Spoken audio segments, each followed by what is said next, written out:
You're not human. Your body is. You're not human. Your body is. You're not human. Your body is. Your body is a possession of yours. You, as the real you, are not your body. You're something much greater than a human. You are a soul. You don't have a soul, you are the soul it's human. As the real you are not your body. You're something much greater than a human. You are a soul. You don't have a soul, you are the soul itself, living in human form currently. Let me cut through the illusions. You think you're human, but that's just surface level reality. Think, when you say I, what are you really pointing to? Your flesh and bones? Your thoughts? Your emotions? No. You're gesturing at something way deeper, expansive, timeless, ageless. You're pointing to you as awareness, you as consciousness, you as the soul. I'm now giving you part 2 of our Leave Body series. Really pay attention here. I don't want the nuance to fly over your head, as this is a very sensitive topic. You don't say, I am body. You say, my body. You don't say, I am hand. You say, my hand. Your body's just your body. It's not the real you. And since you're in a human body, you yourself are not human. Breathe. Listen. Ancient Kemet had some of the earliest wisdom when it comes to the true nature of the soul and existence.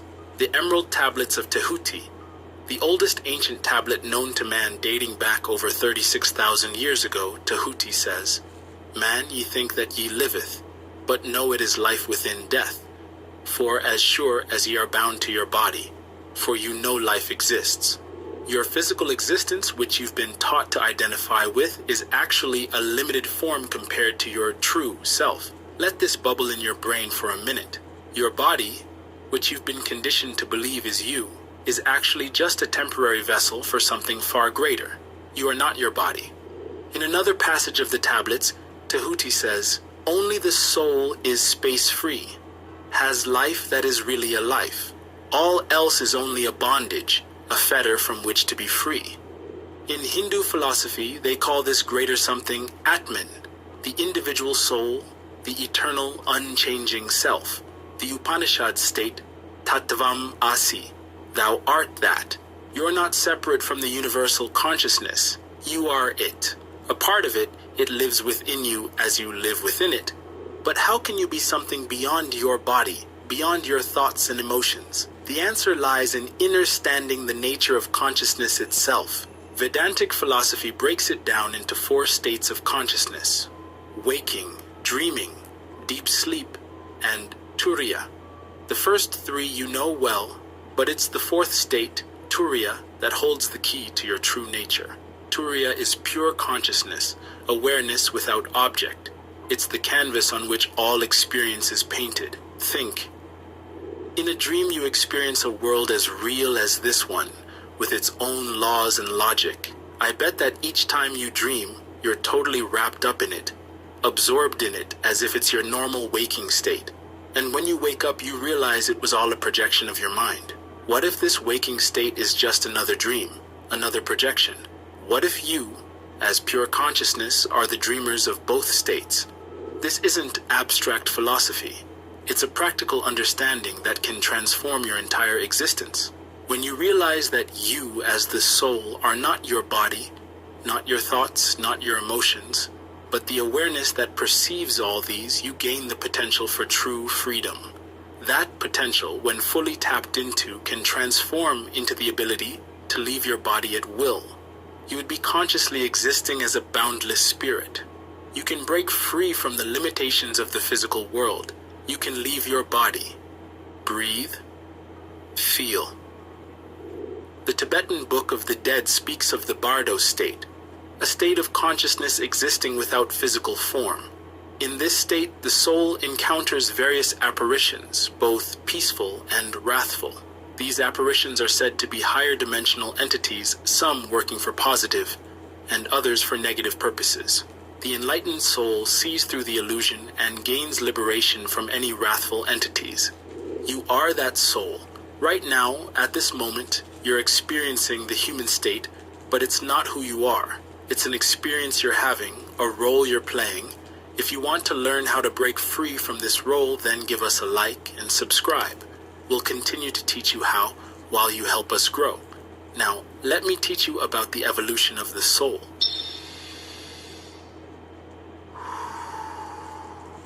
Okay, so if you're not your body, if you're an immortal soul having a temporary human experience, what does that mean for your existence? Well, it means that your current life is just one chapter in a timeless journey of evolution and growth, beyond space-time. Reincarnation isn't about your body being reborn. It's about you, the soul, choosing or in some instances being forced to incarnate in different forms to learn, grow, and evolve. Each lifetime is a classroom filled with wisdom, and most of that wisdom is in the seemingly mundane. Each experience brings you, as the soul, a lesson, and it's your job to decipher and understand the true meanings of those lessons. In the Bhagavad Gita, Krishna tells Arjuna, as a person puts on new garments, giving up old ones, the soul similarly accepts new material bodies, giving up the old and useless ones. Let me say that again. Krishna says, as a person puts on new garments, giving up old ones, the soul similarly accepts new material bodies, giving up the old and useless ones. Your body is like a garment that you, the soul, wear for a time and then discard. You are not human, and that's okay. Breathe, think, feel. But why would an immortal soul choose to limit itself in a physical form? The answer lies in the nature of spiritual evolution. Just as a muscle grows stronger through resistance, a soul grows in wisdom and soul force through the challenges of physical existence. Soul force is what Tahuti, also known as Thoth, the Atlantean describes as the heart of the flame. The ancient Egyptians called it Ra, the Vedas Prana, the Taoists Chi. It's all the same soul force, and that force isn't just within your body, it's one with the universal spirit of creation. Breathe. Haven't your greatest growth moments come from your biggest challenges? Haven't your deepest insights emerged from your darkest times? This is the purpose of physical incarnation, to provide the friction necessary for you as the soul to grow in soul force. The Emerald Tablets of Tahuti say, man is a star bound to a body until in the end he is freed through his strife. Your struggles, your pains, your joys, they're all part of a grand process of evolution. In Tibetan Buddhism, they believe that highly evolved souls can choose the circumstances of their rebirth. These are the Tulkus. In other cultures, it's the Bodhisattva, Neteru, enlightened beings who consciously incarnate to help others. But even if you're not at that level of evolution yet, you're still making choices. In the Bardo state between lives, you, as the soul, look back and review your past lives and choose the conditions for your next incarnation based on what you need to learn. Let me say that again. Between lives, you, as the soul, look back on your past incarnation. You then pick the circumstances for your next life based on the lessons you need to learn and the growth you need to experience. This is why the Tibetan practice of Phowa is crucial in their tradition. It prepares you for the moment of death and the choices that follow. It teaches you to recognize the true nature of reality, even in the face of death, allowing you to make conscious choices about your next incarnation. You're on a timeless journey of soul evolution. Your current lifetime, with all its ups and downs, is just one chapter of a big adventure.